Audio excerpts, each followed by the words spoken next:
Барата на Тиам. Истинско чудо е, че този танц съществува и до днес.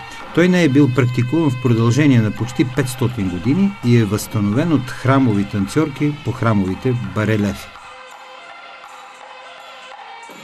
Това възкресение на Барата на Тиам се случило в края на 19 век, а авторите на тази възстановка са останали анонимни, както е анонимно и цялото класическо изкуство на Индия. Танците, заснети в град Ченай, известен повече със старото си име Мадрас, са с сюжети от епосите Махабхарата и Рамаяна. Те разказват за богове, герои, демони и обикновени хора. Всеки танц е една поема за мъжеството, доблестта и себеотрицанието, противопоставени на малодушието, подлостта и егоизма.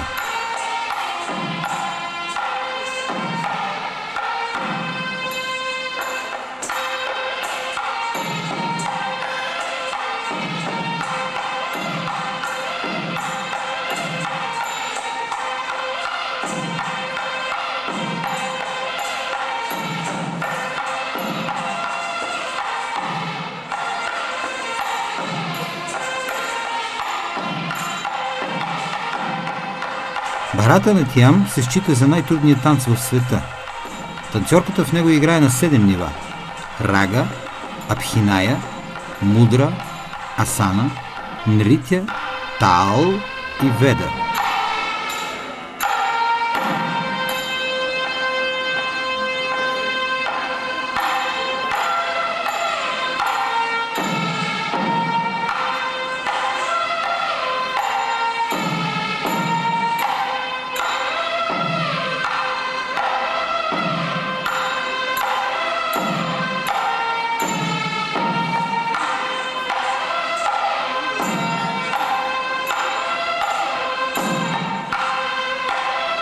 Рага или музика на санскрит, това е съпровождащата звукова среда, на която танцорката се подчинява, и песента, която самата тя трябва да пее. В настоящото изпълнение танцорката е млада и все още пее нейната учителка.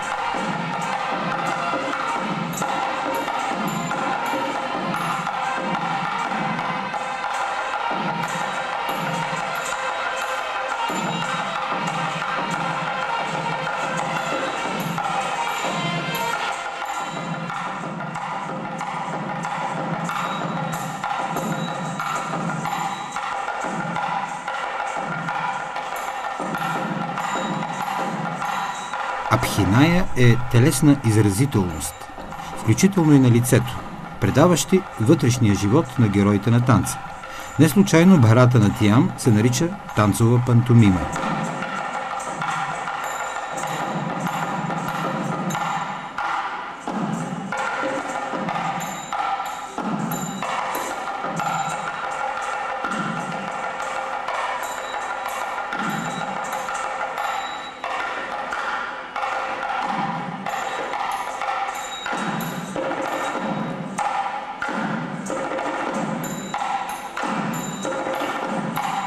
Мудра или положенията на ръцете са своеобразни пластически иероглифи. Техният традиционен брой надхвърля 500 и се чете свободно от индийците. Едва около 100 от тях са ясни и за останалите хора по света. Онези, които са пряко подражание на природата, животните и човека.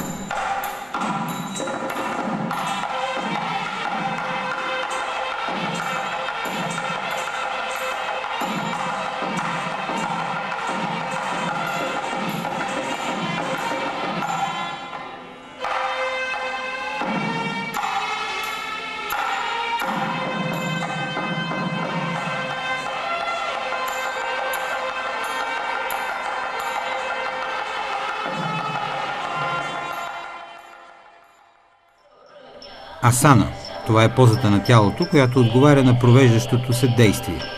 Така сюжетът достига по-добре до зрителя. Тялото е общия план на разказа, докато ръцете – крупният.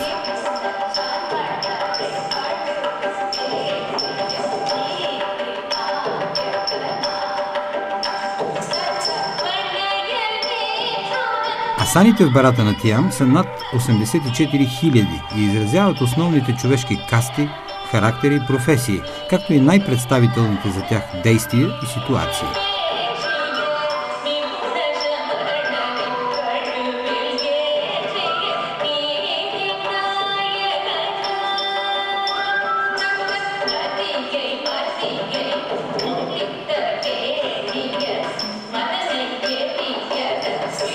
Нритя е танцът на тялото на изпълнителката и може да бъде бавен или бърз.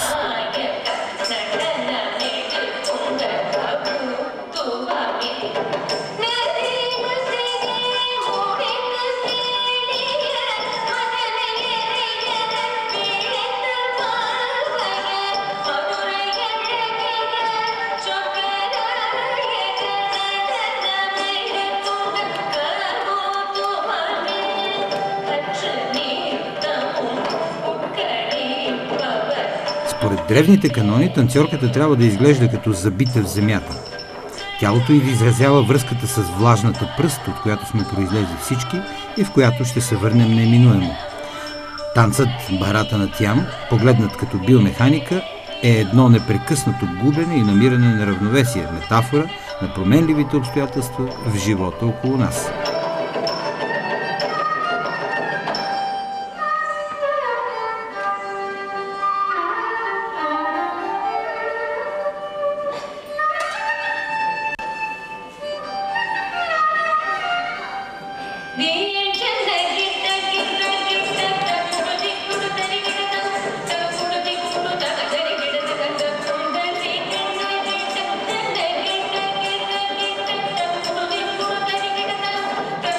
Таал – това е ритъмът, който отбиват краката. За основна мерна единица е взета пулсацията на човешкото сърце.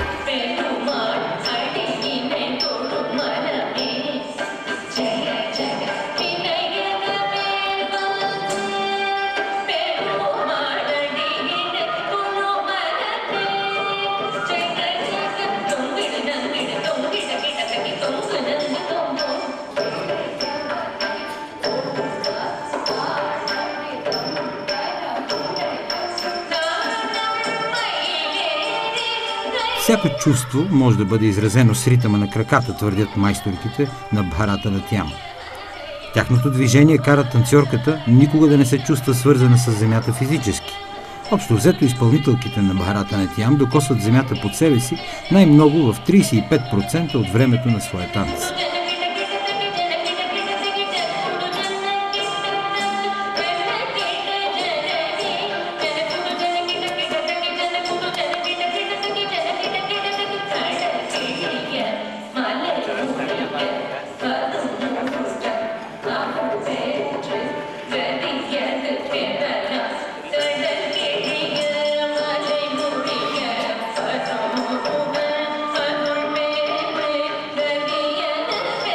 Веда, така се нарича познанието, предадено чрез словото, текста на песента. Един от класическите сюжети, който се танцува в Бхарата Натям, е сюжетът на Рамаяна. Това е голяма епическа поема от 14 век преди Христа, написана от великият поет Валмики.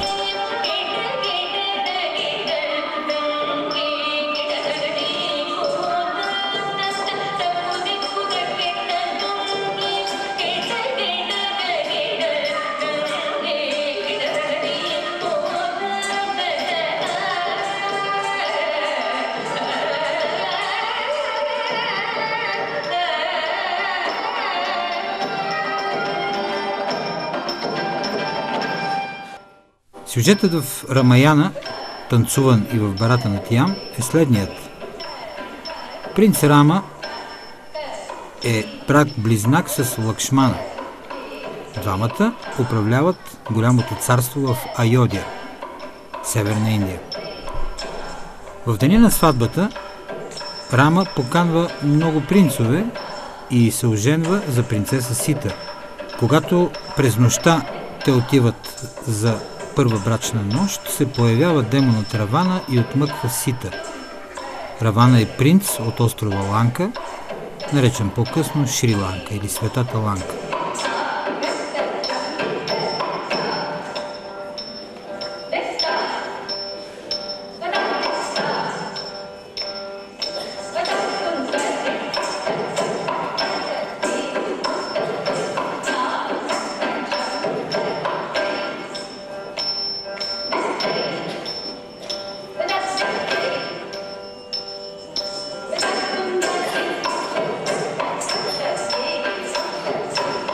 Когато Рама открива, че съпругата му е отмъкната, той моли царя на маймуните Хануман да му помогне. Хануман потегля с него и те преминават през гори, блата, равнини, планини, прекосяват цяла Индия, който днес е над 3000 км.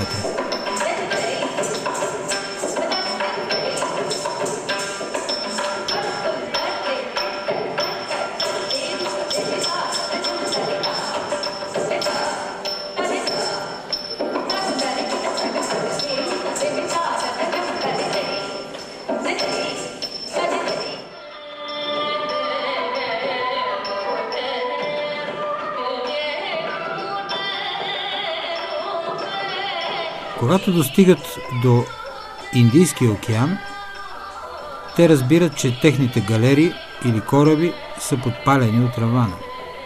Тогава Хануман в пристъп на яда си откъртва скали и ги хвърля в морето и така прави мост до острова Ланка.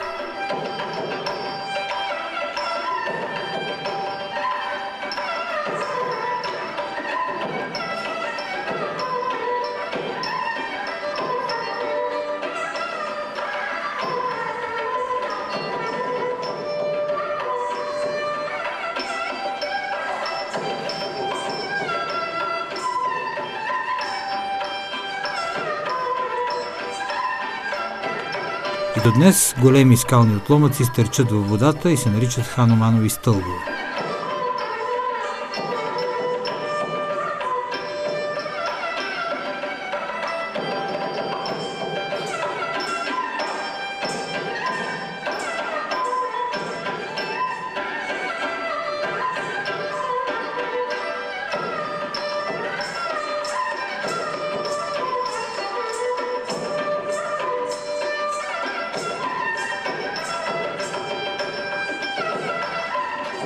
Така той преминава тесния проток между Шри-Ланка и Индия и заедно с цар Рама намират Равана и го обезглавяват.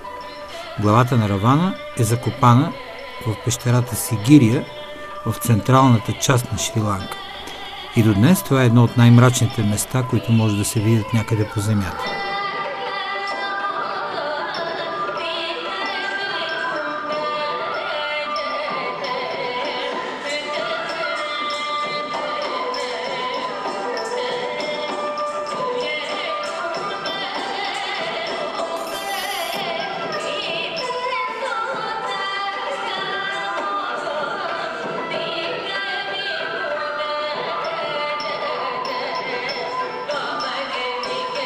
В края на краищата Рама домъква своята съпруга Сита и смята, че тя е изгубила своята девственост, въпреки че тя го уверява, че не е. Когато пристига в своята столица Айодия, той не намира брат си Лакшмана и разбира, че брат му се е оттеглил някъде на север. Те отиват в града на мъдреците Ришикеш и очакват на единия бряг на Ганг Лакшмана да се появи. Рама дори е готов за военни действия.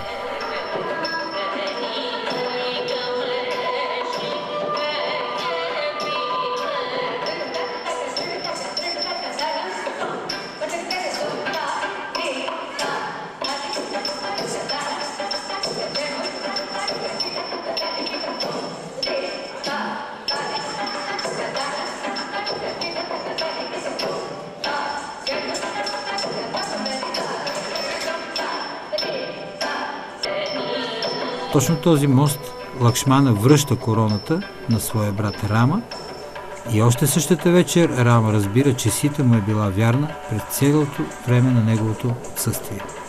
Така завършва поемата Рамаяна, написана от великия Валмики. Точно тя е един от най-важните сюжети на Бхаратанатиям.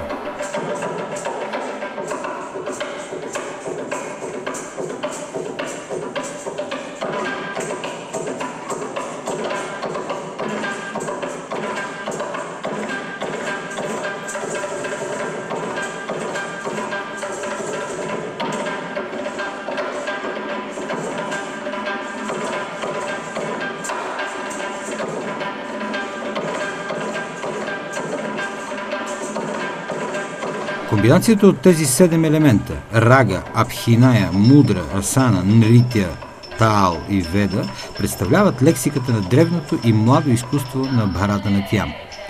Изучаването му започва най-късно от 5 годишна възраст и трае поне 20 години. Танцува се само от жени и се счита за последният и най-съвършен танцов език, останал от времето на матриархата.